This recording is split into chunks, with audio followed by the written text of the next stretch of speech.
Bonjour à tous. Alors, nous partons en balade ensemble. Une balade, ça peut être la promenade et puis ça peut être l'air qu'on chantonne. Ça dépend, c'est à vous de voir. Nous allons nous appuyer sur un oracle qui dit déjà quand même une grosse partie du message, hein, rien que par son titre, c'est l'âme au creux du cœur. Cet oracle est sympathique, agréable, euh, joli, pratique, etc. Mais surtout, en fait, il est élaboré dans un langage qui nous permet d'aller rechercher certaines énergies pour les configurer en nous, pour mieux les comprendre, pour les intégrer. Ce que je veux dire par là, c'est que en travaillant avec d'autres oracles, on serait dans l'énergie de l'oracle, à moins de savoir produire un accompagnement et un complément euh, par une énergie qui rehausse le niveau.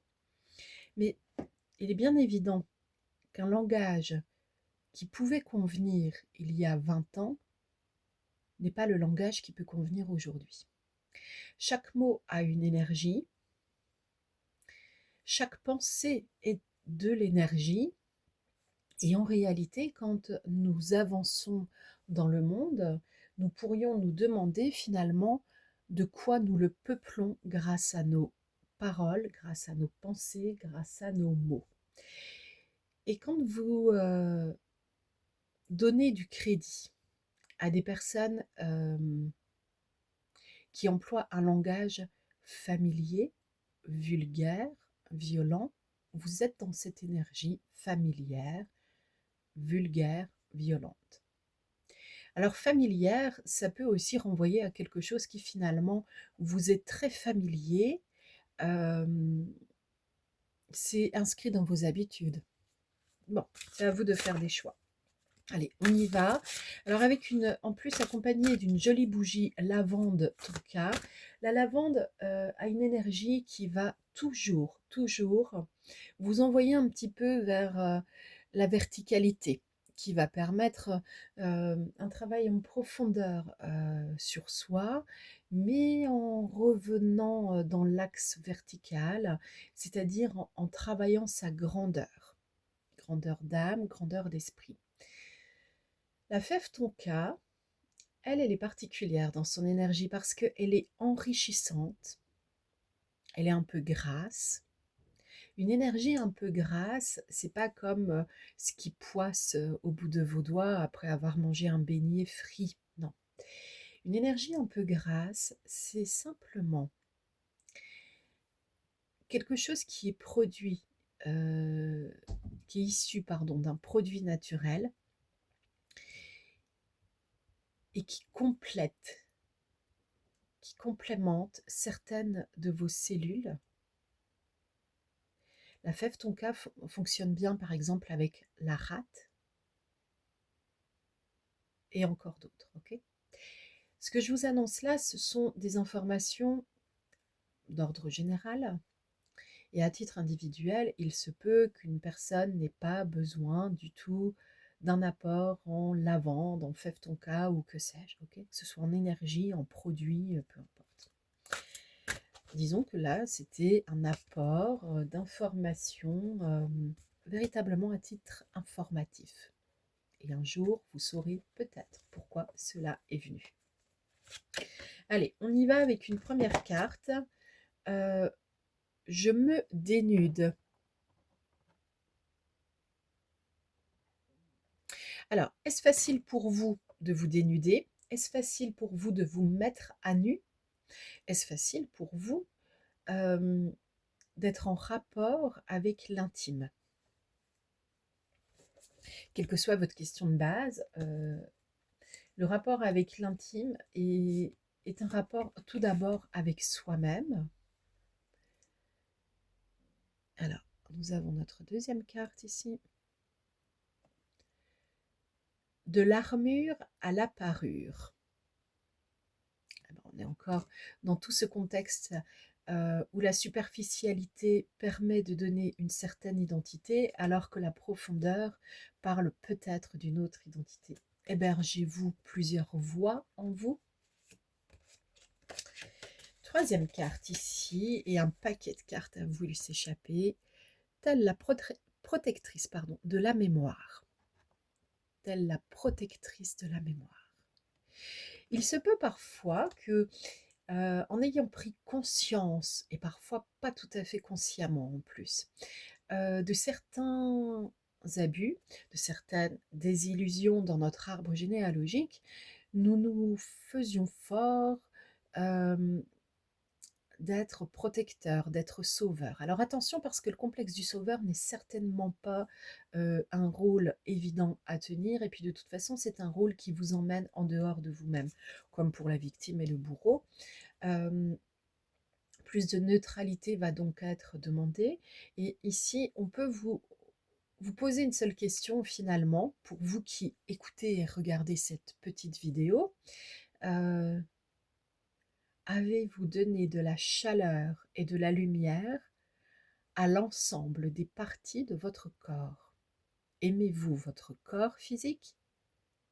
Prenez-vous conscience des messages, des émanations de vos corps subtils, énergétiques? Êtes-vous capable d'abandonner le rôle du sauveur? Le rôle du sauveur, quand on le choisit, quand on l'adopte, ce n'est jamais pour rien. Et en plus, il nous fait bénéficier de choses auxquelles on n'avait pas forcément pensé au départ et auxquelles on peut devenir addict. Alors, il est important de savoir aussi recevoir les informations pour modifier cela. Allez, on a 4 cartes qui ont voulu venir ensemble. Êtes-vous issu d'une fratrie de 4? Est-ce que pour vous, une famille qui se tient bien, qui va bien, c'est forcément un noyau familial qui est formé de 4 personnes? Alors quand c'est classique, ça pourrait être, on va dire, papa, maman, 2 enfants. Et puis quand les aléas de la vie chahutent le schéma classique, euh, bah, ça pourrait être un des parents avec simplement son second conjoint, après divorce, après veuvage ou je ne sais quoi, mais finalement, est-ce qu'on s'y retrouve dans tout cela? Bon, allez, ça c'était la question subsidiaire sur la place dans la famille. Ici, dans ce lot de 4, j'ai j'ondule dans l'univers. Si j'ondule dans l'univers, c'est que je prends conscience de ma propre énergie et que je sais me mouvoir dans le flot. Ok? Telle la petite larme de l'âme, je sais me connecter à ma propre sensibilité et laisser vivre ce qui doit vivre en moi. Je ne suis pas obligée d'en faire un spectacle, euh, de contraindre tout cela. Il y a toujours un moment où je peux laisser émaner ma propre sensibilité, ici à l'endroit. Je respire le moment qui passe. Alors, carpe diem, évidemment, pour sortir aussi d'une prison mentale. Peut-être traversez-vous des difficultés particulières qui vous ramènent vers les pensées ressassées. Donc attention aussi à l'estomac, mais aussi aux genoux qui vont bloquer parfois parce que le corps a l'impression d'avancer toujours dans la même prison. Telle l'artisane de lumière. Voilà, là je dirais que c'est votre message final. Alors c'est un oracle qui est construit au féminin, qui parle particulièrement à l'énergie féminine, mais si vous vous sentez homme, vous avez aussi de l'énergie féminine et les messages peuvent vous convenir. Alors vous ne direz peut-être pas, je suis moi, par exemple, Bernard, telle l'artisane de lumière. Vous direz peut-être simplement, l'énergie féminine en moi se sent artisane de lumière. Artisane de lumière, c'est quoi? C'est produire des choix qui reproduisent la lumière, qui la créent. Reproduire, pourquoi? Parce qu'au début, on n'est pas forcément dans l'instinct créateur, on n'est pas forcément créatif non plus, donc on reproduit de toute façon ce que l'on a absorbé. Et dans toute la sombritude que l'on a pu absorber dans son existence, il y a aussi autre chose. Il y a forcément des zones de lumière. Là, on vous demande de pouvoir extraire de vous ce qui finalement vous rabaissait en termes d'énergie. Quand on a par exemple une énergie de nostalgie, de questionnement incessant, de pensée ressassée, c'est un peu comme si votre niveau d'énergie était au niveau des chaussettes. D'accord?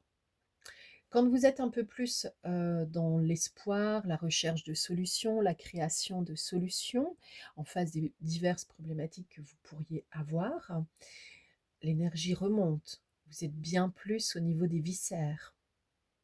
Mais si vous avez aussi la sensation de devoir penser que la vie vous est viscère et que la vis est serrée, par exemple, ou ce terme, cet ensemble de termes qui dénotent quand même un champ lexical de la contrainte, de la dureté, de la difficulté, alors vous êtes dans une énergie forcément, et vous voyez, on emploie aussi forcément, il y a quelque chose qui vous y force à entrer dans une énergie qui peut être diffuse dans l'ensemble des corps physiques et énergétiques, certes, mais qui ferme des cadenas un petit peu partout.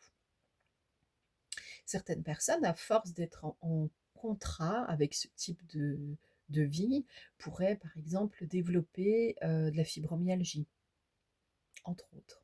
Entre autres. J'espère que toutes ces informations ont pu éclairer les personnes qui le demandaient, qui en avaient besoin. Ici au fond, là, à côté de la bougie, vous avez un livre, Interprète entre terre et ciel. Je suis l'auteur, Marina Petit-Demange.